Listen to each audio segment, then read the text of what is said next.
Hello दोस्तों, नमस्कार दोस्तों। आज हम आईटीआई फर्स्ट ईयर वाले बच्चों के लिए जिनकी ट्रेड है ड्राफ्टमैन, यानी जो ड्राफ्टमैन सिविल वाले बच्चे हैं ना, फर्स्ट ईयर वाले बच्चे हैं, उनके लिए प्रैक्टिस सेट लेकर आए हैं, ठीक ना। और ये प्रैक्टिस सेट मॉड्यूल नंबर 4 है, यानी चौथा चैप्टर से संबंधित इसमें क्वेश्चन आएंगे, ठीक ना। इसमें चौथा संबंधित चैप्टर का नाम है, क्या नाम है? फाउंडेशन, यानी फाउंडेशन का मतलब होता है नींव, ठीक ना। जब कोई बिल्डिंग्स बनती है, ठीक, तो सबसे पहले बिल्डिंग्स को बनाने से पहले हम क्या करते हैं? उसकी नींव बनाते हैं, फाउंडेशन बनाते हैं, ठीक ना। तो फाउंडेशन से संबंधित जो भी क्वेश्चन पूछे जाएंगे वो यहाँ क्वेश्चन दिए होंगे, ठीक। तो चलिए शुरू करते हैं। क्वेश्चन नंबर फर्स्ट, ये रहा क्वेश्चन नंबर फर्स्ट। ये कह रहा फाउंडेशन बोल्ट का नाम क्या है, ठीक।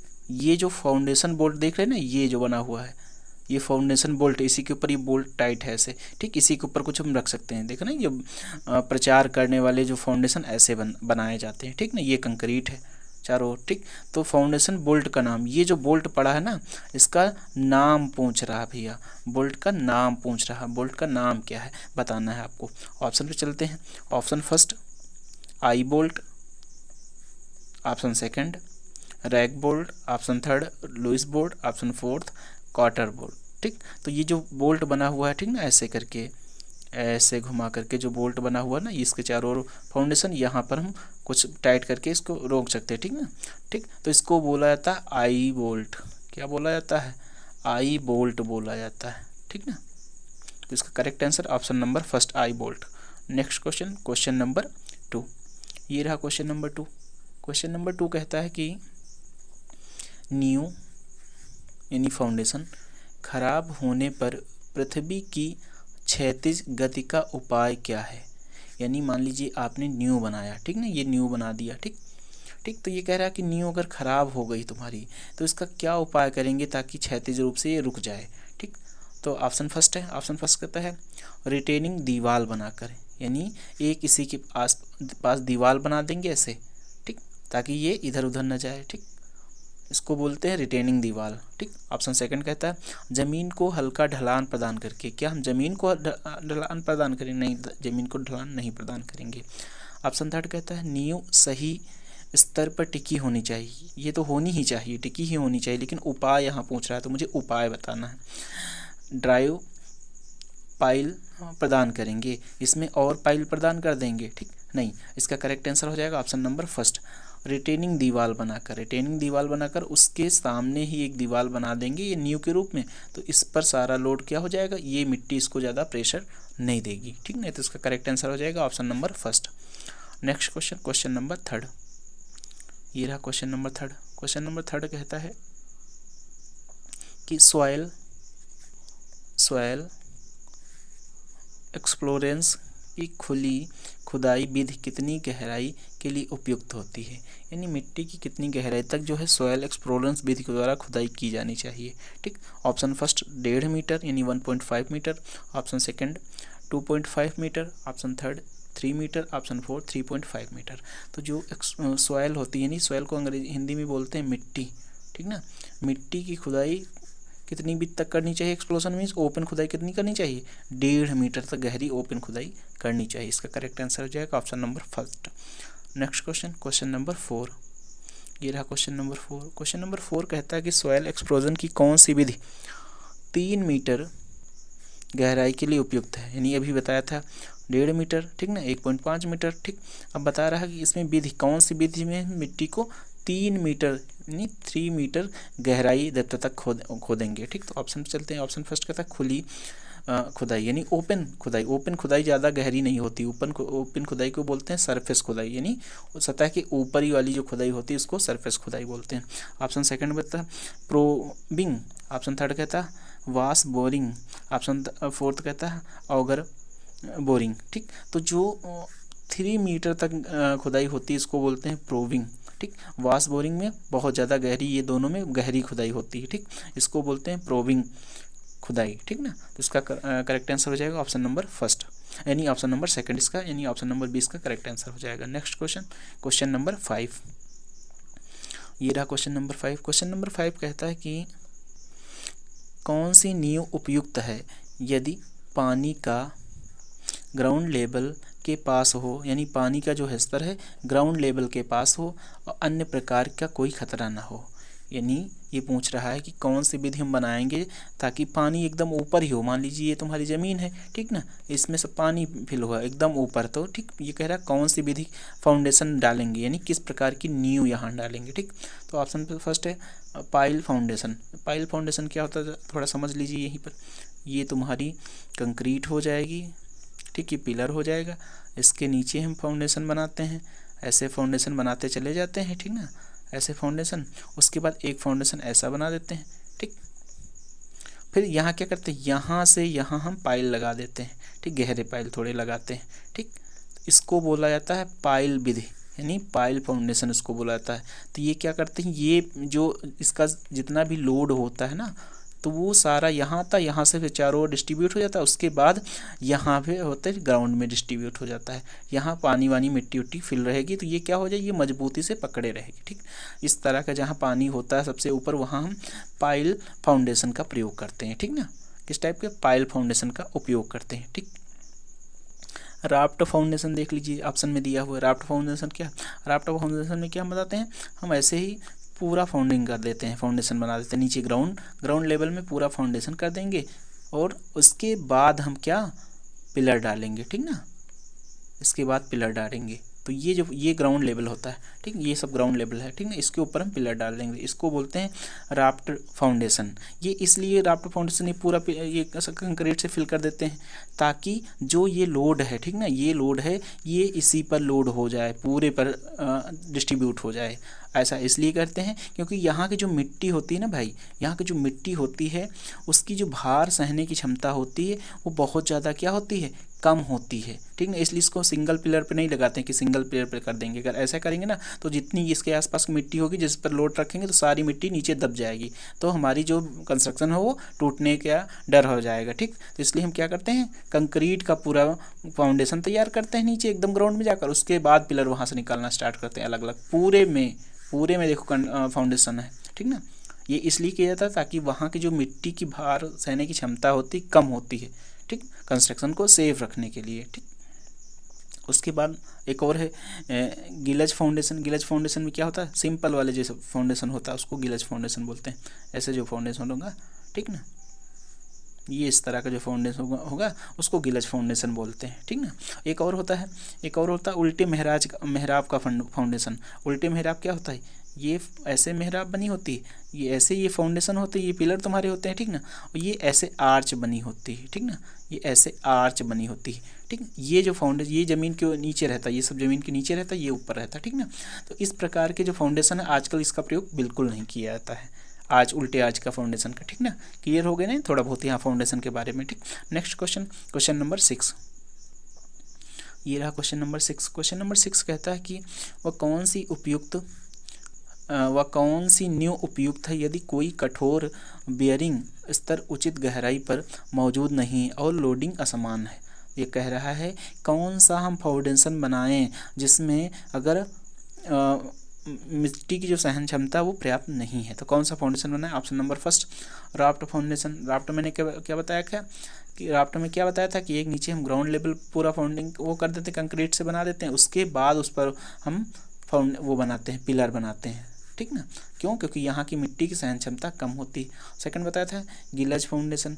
गिलज जो सिंपल वाले फाउंडेशन होते हैं उसको गिलज फाउंडेशन बोलते हैं। संयुक्त पायदान फाउंडेशन नहीं, पाइल फाउंडेशन, ठीक ना। इस यहाँ हम प्रयोग करते हैं पाइल फाउंडेशन। पाइल फाउंडेशन में बता चुके हैं, ठीक ना, क्या बता चुके हैं, ये फाउंडेशन होगा, ये फिर नीचे हम यहाँ पाइल लगा देंगे, यानी लकड़ी के या सीमेंट के ऐसे छड़नुमा लगा देंगे, ठीक ना, इसको बोलते हैं पाइल फाउंडेशन, ठीक। तो इसका करेक्ट आंसर हो जाएगा option number D. Next question number 7, नींव का नाम पूछ रहा है। ये जो नींव बनी है ना भैया, इसका नाम पूछ रहा है, ठीक ना, इसका क्या पूछ रहा है, इसका नाम ही पूछ रहा है, ठीक। ये जो नींव बनी उसका नाम पूछ रहा है। चलते हैं ऑप्शन पे, चलते हैं। ऑप्शन नंबर फर्स्ट वॉल नींव, ऑप्शन सेकंड स्टेप नींव, ऑप्शन थर्ड आयताकार नींव। ये देखो ये कैसे नींव बनी हुई, ये आयताकार, ये जो दिख रहे हैं ये पिलर हैं, ये सीधे पिलर उठेंगे, मीन्स ऐसे तुम्हारी आयताकार नींव हो गई, यहाँ से एक पिलर उठेगा, यहाँ से एक पिलर गई, ये ऊपर उठकर चले जाएंगे, ये पिलर उठेंगे। ठीक, तो इसको बोलते हैं रेक्टेंगल फूडिंग यानी आयताकार नींव। ठीक, इसका करेक्ट आंसर हो जाएगा option number C. Next question, question number 8, ये रहा क्वेश्चन नंबर 8। क्वेश्चन नंबर 8 कहता है कि डैम यानी इंजीनियरिंग संरचना के निर्माण के लिए मिट्टी की जांच के लिए मिट्टी की खोज का कौन सा तरीका अपनाया जाता है। हमें देखो भाई, सबसे पहले जो जैसे डैम यानी बांध बनेगा, यानी बड़े कंस्ट्रक्शन जो भी होंगे, चाहे बड़ी बड़ी बिल्डिंग बने, ठीक ना, तो जहाँ बिल्डिंग, जैसे यहाँ बिल्डिंग बनने वाली है, ज़मीन का स्तर यहाँ बिल्डिंग बनने वाली, तो सबसे पहले क्या करेंगे, यहाँ की जो मिट्टी की संरचना है, ठीक ना, मिट्टी की संरचना का मतलब हम देखेंगे मिट्टी कैसी है, ऐसी तो नहीं कि वो भार को सहन ही न कर सके, वो नीचे धंसती चली जाए। ठीक, तो मिट्टी की संरचना के बारे में सबसे पहले जांच होती है, चाहे बांध बनना हो, चाहे बड़ी बड़ी जो बिल्डिंग बनती हैं। ठीक, उसमें क्या, क्योंकि ये जो बांध या बड़ी वाली बिल्डिंग होती है इसका लोड बहुत ज़्यादा होता है। ठीक, तो सबसे पहले मिट्टी की जांच होती है। तो मिट्टी की जांच कैसे होगी, तो उसका वही पूछ रहा है कि मिट्टी को कैसे हम निकाल के जांच करेंगे, तरीका पूछ रहा है। तो ऑप्शन फर्स्ट कहता है सब सरफेस साउंडिंग विधि, यानी कह रहा है जैसे ये ग्राउंड हो गया, तो ये कह रहा है कि जैसे यहाँ बनने वाला है, ठीक, तो ये कहता है ग्राउंड यानी ऊपरी लेवल की मिट्टी को ले जाकर जांच कर लेंगे। ऑप्शन सेकंड कहता है, ऑप्शन सेकंड क्या कहता है, ऑप्शन सेकंड कहता है कि भू भौतिकी विधि, यानी भू भौतिकी विधि का मतलब हो गया कि वहाँ का जो जियो फिजिकल मेथड है ना, उसके द्वारा यानी उपकरणों के द्वारा वहाँ की मिट्टी जांच करेंगे, नहीं वहाँ की हम सैटेलाइट के द्वारा मिट्टी जांच नहीं करेंगे। ठीक, थर्ड ऑप्शन कहता डीप बोरिंग विद, हाँ भाई वहाँ हम क्या करेंगे, यहाँ जैसे यहाँ बनना है, ठीक, तो यहाँ की जो मिट्टी होगी ना उसको हम पहले डीप बोरिंग करेंगे, ठीक ना, मिट्टी के बारे में बोरिंग करके मिट्टी यहाँ की निकाल लेंगे बाहर, उसके बाद मिट्टी की जाँच कर लेंगे कि ये मिट्टी कैसी है, कि जो हमारा जो भार यानी लोड हम रख रहे हैं वो लोड को सहन कर पाएगा कि नहीं सहन कर पाएगा। ठीक, इस प्रकार हम आप इसका करेक्ट आंसर हो जाएगा ऑप्शन नंबर फर्स्ट, इसका करेक्ट आंसर हो जाएगा। Next question, sorry option number C इसका करेक्ट आंसर हो जाएगा। ठीक, डीप बोरिंग विधि के द्वारा हम चेक करेंगे कि मिट्टी की संरचना कैसी है, मिट्टी भार को सहन कर सकती है कि नहीं सहन कर सकती। ठीक ना, नेक्स्ट क्वेश्चन, क्वेश्चन नंबर 9, ये रहा क्वेश्चन नंबर 9। क्वेश्चन नंबर 9 क्या कहता है, कहता है कि उस नींव का नाम क्या है, यानी नींव का यहाँ नाम ही बताना भैया। ठीक, उस नींव का नाम क्या है जो भारी बाढ़ के लिए खाइयों की खुदाई और उन्हें सूखा रखना के लिए, यानी सूखे रखने के लिए आवश्यक होता है। नींव का नाम क्या बताइए, जहाँ भारी बाढ़ आ जाए या फिर उसको हम खुदाई करनी पड़ी या फिर वो सूखा हो। ठीक, किस टाइप की नींव का प्रयोग करते हैं, तो ऑप्शन फर्स्ट है pile foundation, option second draft foundation, option third spread foundation, option fourth उतला फाउंडेशन। उतला फाउंडेशन क्या होता है, कोई बता सकता है उतला फाउंडेशन, बताइए जरा कमेंट बॉक्स में उतला फाउंडेशन क्या होता है, बताइए बताइए तुरंत। ठीक, देखो इस तरह का जो क्वेश्चन आता है, ये क्वेश्चन कह रहा है कि जो उस नींव का नाम बताना जहाँ भारी बाढ़ आ जाए, तो जहाँ भारी बाढ़ आती है वहाँ हम कैसा फाउंडेशन डालते हैं, पाइल टाइप का फाउंडेशन डालते हैं ताकि पाइल में क्या होती है, मजबूती बनी रहती है। ठीक ना, वो हमारी जो नींव होती है वो बहती नहीं है। ठीक, तो इस पाइल फाउंडेशन की इसका करेक्ट आंसर हो जाएगा option number first, pile foundation. ठीक, नेक्स्ट क्वेश्चन, क्वेश्चन नंबर 10, ये रहा क्वेश्चन नंबर 10। क्वेश्चन नंबर 10 कहता है नींव की चौड़ाई ज्ञात करने का सूत्र। भैया नींव की चौड़ाई ज्ञात करने का सूत्र पता है तो बता दो तुरंत, पता है कि नहीं पता है, नींव की चौड़ाई क्या होती है ये तो बता सकते ना, नींव की चौड़ाई किसे कहेंगे। देखो भाई, नींव जैसे कोई बिल्डिंग बन रही है, ठीक ना, तो हम पिलर डालेंगे कि नहीं डालेंगे, तो पिलर में क्या करते हैं हम नींव खोदते हैं। ठीक ना, नींव की चौड़ाई देखते हैं। ठीक, चौड़ाई इसलिए ज़्यादा करते हैं ताकि ऊपर जो लगने वाला भार है यानी लोड जिसको बोलता है, ठीक, लोड, ठीक ना, यहाँ लोड को बारे में भी समझते हैं। लोड सामान्यतः कई प्रकार के होते हैं, हम 2 प्रकार के लोड के बारे में बात करेंगे। एक को बोलते हैं डेड लोड यानी वह लोड जो अचल होता है, जैसे कि कौन सा लोड हो जाएगा, जैसे कि दीवार का भार हो गया, छत का भार हो गया, ये अचल लोड होता है, इसको हटाया नहीं जा सकता है। एक को सेकंड को बोलते हैं लाइव लोड, यानी ऐसा लोड जो अस्थायी होता है, जैसे कमरे में रखे हुए फर्नीचर और घर का सारा सामान, ये सब अचल लोड होता है। ये सबका भार किस पर पड़ता है? नींव पर ही तो पड़ता है। इसलिए कह रहा है कि नींव की चौड़ाई ज्ञात करने के लिए नींव जितनी चौड़ी होगी उतना ज़्यादा भार इस पर डाला जा सकता है, यानी उतना ज़्यादा भार अधिक चौड़े स्थान को ग्रहण कर सकता है। अगर ज़्यादा सकरा कर दिया जाएगा नींव तो सारा भार एक ही स्थान पे पड़ेगा, तो वहाँ की मिट्टी की धंसने की संभावना रहेगी। इसलिए नींव को चौड़ा कर दिया जाता ताकि अधिक दूर तक मिट्टी रहे और अधिक दूर तक मिट्टी के ऊपर भार पड़े, ठीक ना। यहीं से क्वेश्चन और भी आता है, अगर समझ पाए तो। यहाँ से क्वेश्चन आता है, देखा ना ट्रकों में देखा कि नहीं? ट्रकों में क्या होता है, अब पहले जो होती सिंगल पहिए की ट्रक आती थी, अब देखो सब में क्या होती हैं, एक साथ 2 पहिए के ट्रक रहे। ये ट्रक हो गई तुम्हारी, एक साथ 2-2 पहिए लगे रहते हैं, ठीक ना। इससे ये होता है कि जो ट्रक का पूरा भार है एक जगह न लगकर आसपास की एरिया में फैल जाए, ठीक, ताकि भार एक जगह न लगे। अगर एक जगह भार लगेगा, एक ही सिंगल पहिए होंगे, तो ट्रक नीचे धंसने की संभावना ज़्यादा रहेगी, ठीक। इसलिए ट्रकों में क्या डबल पहिए प्रयोग किए जाते हैं, ठीक ना। तो इसमें सूत्र बताना है, ठीक। सूत्र इसका जो है ऑप्शन नंबर बी सही देख लो। ऑप्शन नंबर बी कहता है कि W बराबर होता है 2T + Z। ये न्यू की चौड़ाई ज्ञात करने का सूत्र होता है, जहाँ T बराबर क्या है, थिकनेस ऑफ वाल, यानी वाल की थिकनेस है, ठीक ना। और जो है J है, ये क्या है, projection of the concrete block का प्रोजेक्शन है, ठीक। इसका करेक्ट आंसर हो जाएगा option number B. Next question number 11, machine foundation bolt क्या है? यहाँ भी फाउंडेशन बोल्ट का नाम बताना है। ये जो बोल्ट लगा मशीन फाउंडेशन बोल्ट का नाम बताना है, ठीक। ऑप्शन पे चलते हैं। ऑप्शन फर्स्ट ये रहा। ऑप्शन फर्स्ट कहता है कि इसको आई बोल्ट बोलते नहीं। आई बोल्ट अभी मैंने बताया था कैसे होता है। ये तुम्हारी जैसे ग्राउंड लेवल का हो गई, तो आई बोल्ट कुछ ऐसे होता है, इस टाइप का जो बना होता बोल्ट होता है, ठीक ना, उसको आई बोल्ट बोलते हैं। यहाँ पर टाइट कर दिया था, ठीक। इसको जो बोल्ट होता है उसको आई बोल्ट बोलते हैं। तो ये आई बोल्ट तो होगा नहीं। सेकंड है रेक बोल्ट। हाँ भाई, इसको रेक बोल्ट बोलते हैं। तो इसका करेक्ट आंसर हो जाएगा ऑप्शन नंबर बी, यानी सेकंड आंसर इसका करेक्ट आंसर हो जाएगा। Next question number 12। Question number 12 क्या कहता है? क्वेश्चन नंबर 12 कहता है कि आवासीय और अस्पताल भवनों के लिए किलोग्राम पर मीटर क्यूब में अनुशंसित लगाए गए सुपर इम्पोज्ड मटेरियल लोड क्या है? देखो भैया, सुपर इम्पोज्ड मटेरियल लोड क्या होता है बताइए ज़रा। सुपर इम्पोज्ड मटेरियल लोड जो होता है, संरचना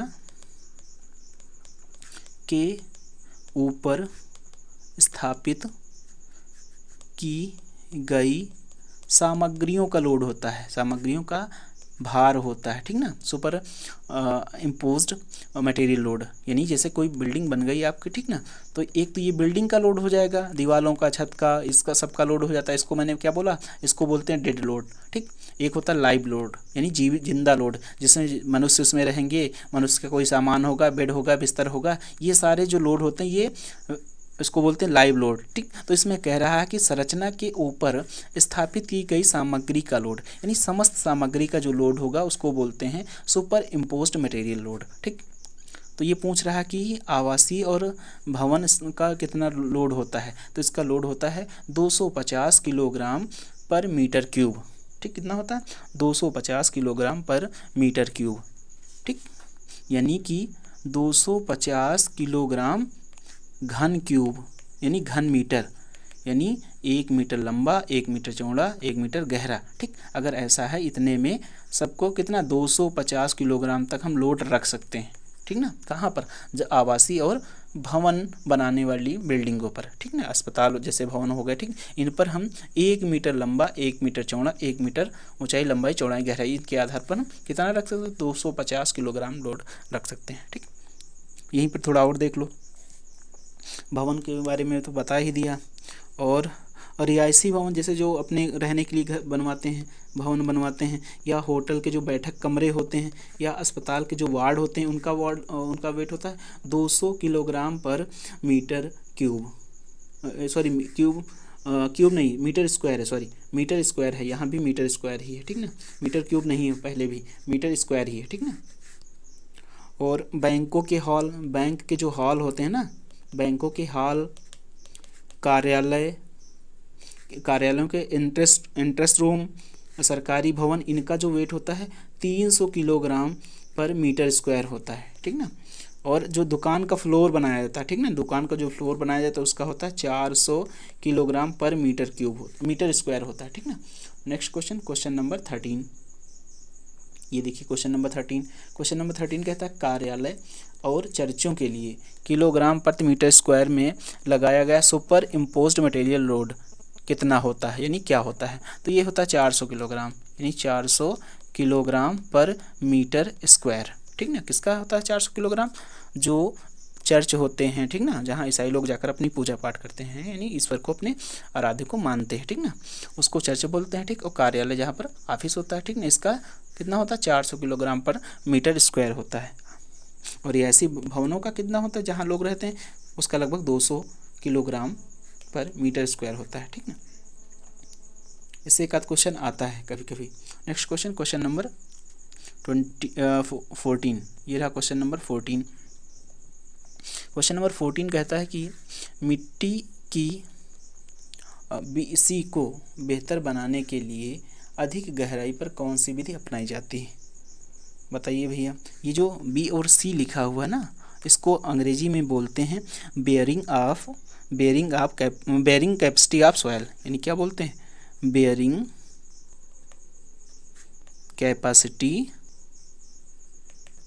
ऑफ सॉइल, यानी मिट्टी की वहन क्षमता बोलते हैं। क्या बोलते हैं, मिट्टी की वहन क्षमता, ठीक। मिट्टी की वहन क्षमता क्या होती है, मिट्टी की वहन क्षमता होती है ये कि जो है उस पर मिट्टी पर हम कितना लोड रख सकते हैं ताकि उसमें जो बनने वाली संरचना है उसमें कोई भी प्रॉब्लम या फॉल्ट ना आए, इसको बोलते हैं मिट्टी की वहन क्षमता, ठीक ना। जहाँ मिट्टी मजबूत होती है, ठीक ना, वहाँ उसकी वहन क्षमता ज़्यादा होती है। जहाँ मिट्टी भुरभुरी होती है, नम होती है, ढीली होती है, वहाँ उस पर वहन क्षमता कम होती है, यानी वहाँ पर ज़्यादा ऊंची इमारत नहीं बनाई जा सकती, या बनाई जाएंगी ना तो उसमें जो न्यू बनेगी उसकी संरचना कुछ दूसरी टाइप की करेंगे, ठीक ना। तो ये बोल रहा है कि मिट्टी की वहन क्षमता को बेहतर बनाने के लिए अधिक गहराई पर कौन सी विधि अपनाई जाती है, तो उसको बोलते हैं ग्राउंडिंग विधि, यानी ग्राउंडिंग विधि का प्रयोग करते हैं ताकि वो जो मिट्टी है ना उसकी वहन क्षमता क्या हो जाए, अधिक हो जाए, यानी कि हम जो भी पिलर बनाएंगे न्यू डालेंगे तो अधिक गहराई तक डालेंगे, ठीक ना, ताकि ये सरफेस लेवल हो जाएगा, अधिक गहराई तक न्यू हम डालेंगे ताकि वो मजबूत रहे, ठीक। इसका correct answer option number first. Next question number 15। ये रहा क्वेश्चन नंबर 15। क्वेश्चन नंबर 15 कहता है कि मिट्टी की बेयरिंग वही क्षमता, यानी मिट्टी की जो है वहन क्षमता, मिट्टी की वहन क्षमता किसकी, मिट्टी की, ठीक नहीं, मिट्टी की वहन क्षमता खोजने के लिए फैक्टर ऑफ सेफ्टी का मान क्या है। फैक्टर ऑफ सेफ्टी क्या होता है, देखो फैक्टर ऑफ जो सेफ्टी होता है, ठीक ना भैया, फैक्टर ऑफ सेफ्टी एक सुरक्षात्मक मार्जिन होता है, ठीक ना। ये सुरक्षात्मक मार्जिन होता है, नहीं इसके द्वारा हमको पता चलता है कि कहाँ की मिट्टी की वहन क्षमता कितनी है, तो ये सुरक्षात्मक मार्जिन होता है, ठीक ना, होता है जो ये सुनिश्चित करता है कि मिट्टी भार सह पाएगी कि नहीं, ठीक ना। तो फैक्टर ऑफ सेफ्टी क्या होता है, मिट्टी की सुरक्षात्मक मार्जिन होती है जो ये बताती है कि वहाँ की मिट्टी, जहाँ के हम इसको फैक्टर के बारे में चेक करेंगे, वहाँ की मिट्टी भार को सह पाएगी कि नहीं, ठीक ना। तो ये फैक्टर ऑफ बेयरिंग क्षमता कितनी होती है, लगभग 2 से 3 होती है, ठीक ना। ये है, याद कर लीजिए 2 से 3 ही होती है मिट्टी की bearing of factor of safety, ठीक। Next question number 16। ये दिए क्वेश्चन नंबर 16। क्वेश्चन नंबर 16 कहता है कि बड़े क्षैतिज त्रियक बलों का प्रतिरोध करने के लिए झुकाव पर लगाए गए पाइल का क्या नाम है। अभी मैंने बताया जब हम कोई बनाते हैं कंस्ट्रक्शन, ठीक ना, तो ये न्यू बनाने के लिए हम सबसे पहले क्या करेंगे, ऐसे कर देंगे, पाइल की विधि के द्वारा पाइल फाउंडेशन में ये ऐसे बनेगी, ठीक ना। तो यहाँ बना देते हैं, यहाँ बना देते हैं, ये बना देते हैं और ये बना देते हैं, ठीक। तो ये कह रहा है कि अगर कोई तिर्यक बल इस पर क्या कर रहा है, फोर्स लगा रहा है, तो देखो हम एक ऐसे पाइल बना देंगे, ठीक ना, या ऐसे पाइल बना देंगे, ठीक। तो इससे मजबूती बढ़ जाएगी, ठीक ना। तो इसको बोलते हैं बेटर पाइल। क्या बोलते हैं इसको? ये जो पाइल होगी, ठीक ना, ये जो पाइल होगी इसको बोलते हैं बेटर पाइल, ठीक ना। इसका उपयोग कहाँ करते हैं? ताकि हवाओं से बचने के लिए, जो बहुत ऊंची बिल्डिंग्स बनती है ना, तो स्पीड हवा की कभी कभी बहुत किलोमीटर प्रति घंटे की स्पीड से चलती है, ठीक ना। या जो भूकंप आते हैं उनसे सुरक्षित रखने के लिए इस प्रकार के हम बेटर पाइल लगा देते हैं, ताकि हमारी जो कंस्ट्रक्शन है, नींव है, वो और ज़्यादा क्या रह सकते, मजबूत रह सके, ठीक ना। तो इसका correct answer option number first ही है, ठीक। Next question, question number 17। ये रहा क्वेश्चन नंबर 17। क्वेश्चन नंबर 17 कहता है कि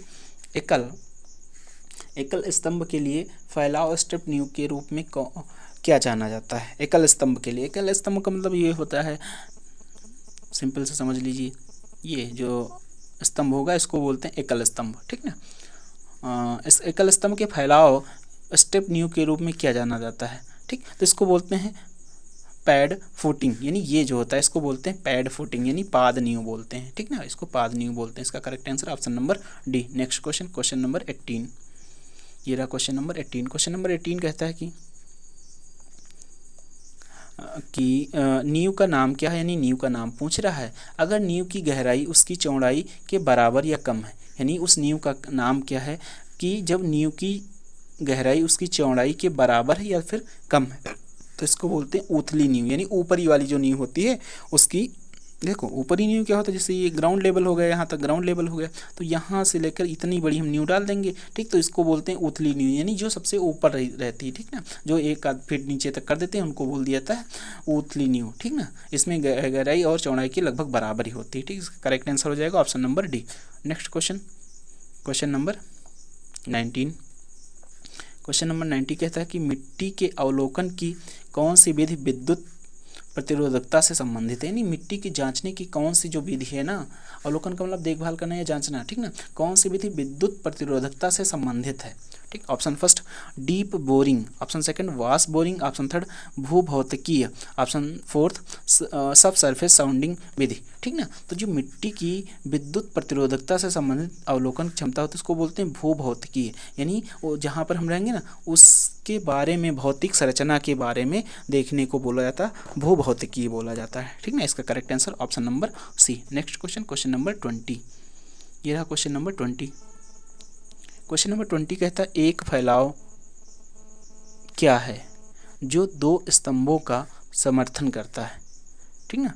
एक फैलाव क्या है जो कितने 2 स्तंभों का समर्थन करता है, यानी यहाँ पर 2 स्तंभ निकाल दिए गए, ठीक ना।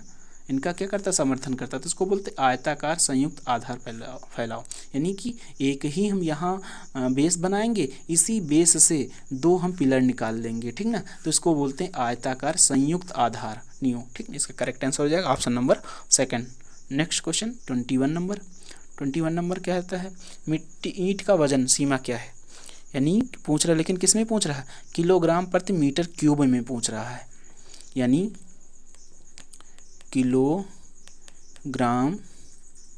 किलोग्राम प्रति घन मीटर, इसको ऐसे भी पढ़ा जाता है किलोग्राम प्रति घन मीटर या किलोग्राम प्रति मीटर क्यूब, ठीक।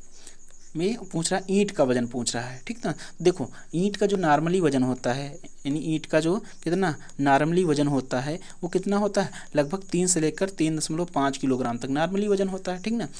तो जब किलोग्राम में इसको देखेंगे, ठीक ना, कितने 1 घन मीटर में कितने किलोग्राम होगा, तो लगभग होगा 1600 से लेकर 1920 किलोग्राम तक। तो इसका करेक्ट आंसर हो जाएगा option number C. Next question, question number 22। Question number 22 कहता है कि नींव की खुदाई की प्रक्रिया के दौरान पानी को बाहर करने के लिए या पानी या ज़मीन के माध्यम से डूबने वाली संरचना के रूप में बनाई गई नींव क्या है। मान लीजिए कहीं कंस्ट्रक्शन पे काम चल रहा है, ठीक ना, ग्राउंड लेवल पर, ठीक। तो यहाँ क्या है, यहाँ नीचे नींव खोदने गए, ठीक भाई, तो देखा यहाँ पानी फिल हुआ है, ठीक ना। तो हम क्या करेंगे, तो बनाएंगे संरचना, कौन सी संरचना बनाएं ताकि ये क्या हो, हमारी जो कंस्ट्रक्शन हो मजबूत हो, तो उसको बोलते हैं केसन, ठीक ना, केसन संरचना। ये जो संरचना होती है वो अधिकतर ब्रिज में प्रयोग करते हैं, यानी पुलों में प्रयोग करते हैं। क्यों पुलों में प्रयोग करते हैं, कभी पुल बनाते हुए देखा, जैसे कोई नदी बह रही है तो क्या करते हैं, पहले उसके चारों ओर ऐसे बना देंगे, ठीक ना, स्टील का, ठीक। फिर ये गड्ढा करते जाएंगे, फिर इसी के अंदर सीमेंट डालते चले जाएंगे और सीमेंट फिर पूरा डाल के ऊपर ऊपर निकाल देंगे, ठीक ना। तो वो जाकर इस पर ब्रिज बना सकते हैं, ठीक। इसको बोलते हैं केसन ब्रिज, ठीक। इसका correct answer option number C. Next question, question number 23। Question number 23 कहता है नींव में उपमृदा यानी सबसॉइल के असमान निपटान का मुख्य कारण है। यानी जो नींव में क्या होता है, कभी कभी मृदा दूसरी होती है, यानी मिट्टी कभी कभी एक जगह दूसरी होती है और फर्स्ट थोड़ी दूर पर दूसरी मिट्टी होती है, उसमें अंतर क्या होता है, अंतर किस कारण अंतर होता है। ऑप्शन फर्स्ट दिया भार की विलक्षणता, यानी भार के कारण अंतर किया जा सकता है, या पार्श्व दबाव के कारण किया जा सकता है, ठीक ना, या फिर वायुमंडलीय क्रिया के द्वारा या क्षैतिज क्रिया के द्वारा। ये भार में विलक्षणता के कारण होता है, यानी मिट्टी जैसे हम नींव बना रहे हैं, कोई हमारी बड़ी साइड चल रही है, ठीक ना, यहाँ नींव बना रहे हैं, ठीक। तो इसकी जो नींव बनेंगी, ठीक, एक नींव यहाँ पड़ जाएगी पिलर वाली, एक यहाँ पड़ जाएगी, एक यहाँ पड़ जाएगी, एक यहाँ पड़ जाएगी, ठीक। इस तरह के जो हम नींव बनाते हैं, ठीक ना। तो देखते हैं कि यहाँ की जो मिट्टी है उसकी भार वहन क्षमता दूसरी है, यहाँ की जो मिट्टी है उसकी भार वहन क्षमता दूसरी है, मतलब किस कारण होता है, तो यही बताया गया भार की विलक्षणता के कारण ऐसा होता है। तो इसका option number first correct answer हो जाएगा। Next question, question number 24। 24 number question कहता है कि किलोग्राम प्रति मीटर क्यूब यानी किलोग्राम घन मीटर में स्टील का वजन कितना, स्टील का वजन पूछ रहा है, ठीक। यानी एक घन मीटर में स्टील का कितना वजन होगा, ये क्वेश्चन पूछ रहा है। तो ये होता है 7,885 किलोग्राम पर मीटर क्यूब, ठीक। ये स्टील का वजन होता है, इतना ही इस वजन लोहे का भी होता है, ठीक ना। तो इसका correct answer option number C. Next question, question number 25 and आज का लास्ट क्वेश्चन।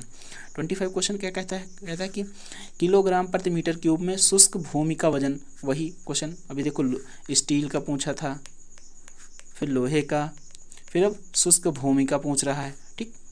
तो इसका ऑप्शन कितना हो जाएगा शुष्क भूमि का, शुष्क भूमि का हो जाता है 1410 से लेकर 1840, यानी 1410 से लेकर 1840 किलोग्राम प्रति मीटर क्यूब होता है, ठीक ना, शुष्क भूमि का भार, ठीक।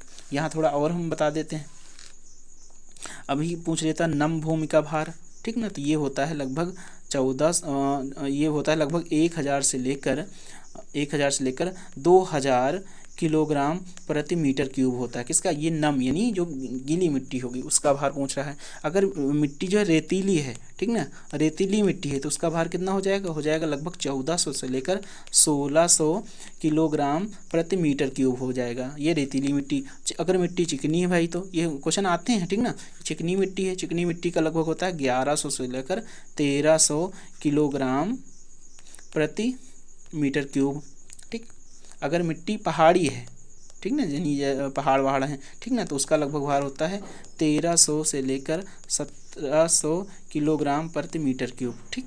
तो ये इसके मैंने क्वेश्चन बता दिए। ये आज तुम्हारा मॉड्यूल 5 मैंने कंप्लीट कर दिया, ठीक ना। कितना, ये मॉड्यूल 5 मैंने कंप्लीट कर, ये मॉड्यूल 4 है, ये मॉड्यूल 4 मैंने कंप्लीट कर दिया है, ठीक। आप लोग इसको अच्छे से देख लीजिए और इसके बाद अगला जो वीडियो आ जाएगा मॉड्यूल 5 आएगा। तुम्हारे में लगभग 11 से लेकर 12 मॉड्यूल हैं पढ़ाने को, ठीक। तो ये 5 नंबर मॉड्यूल लेकर आए और तुम लोग अच्छी तरह से वीडियो को देखा करिए, ठीक। और जो भी क्वेश्चन हम पूछा करें उसका कमेंट बॉक्स में जवाब दिया करिए। जैसे मैंने अभी क्वेश्चन पूछूँ तुमसे कि एक ईंट का जो है वज़न कितना होता है, नॉर्मली ईंट का वज़न कितना होता है, ठीक है, और स्टील का कितना होता है, स्टील का बताना है आपको किलोग्राम प्रति मीटर क्यूब में वजन कितना होता है। ये 2 क्वेश्चन मैं तुम्हें कमेंट बॉक्स में दे रहा हूँ। और एक क्वेश्चन दे रहा हूँ, क्वेश्चन ये दे रहा हूँ कि जो है मिट्टी की वहन क्षमता क्या होती है, मिट्टी की वहन क्षमता क्या होती है, किसकी, बेयरिंग कैपेसिटी ऑफ सॉइल, ये वहन क्षमता क्या होती है, ठीक। ये आपको बताना है, ठीक। तो अगर वीडियो अच्छा लगा हो तो आप लोग क्या करना है, लाइक ज़रूर भाई कर देना, ठीक, लाइक कर देना। और अपने दोस्तों के बीच जो भी तुम्हारे साथ पढ़ते हैं, तुम्हारी ट्रेड के हों, उनको शेयर करिए और कमेंट भी कर दीजिए, जो हम पूछा करते हैं, ठीक ना, उसको कमेंट भी कर देना, ठीक है। ओके, चलो अगला वीडियो लेकर आते हैं बहुत ही जल्द।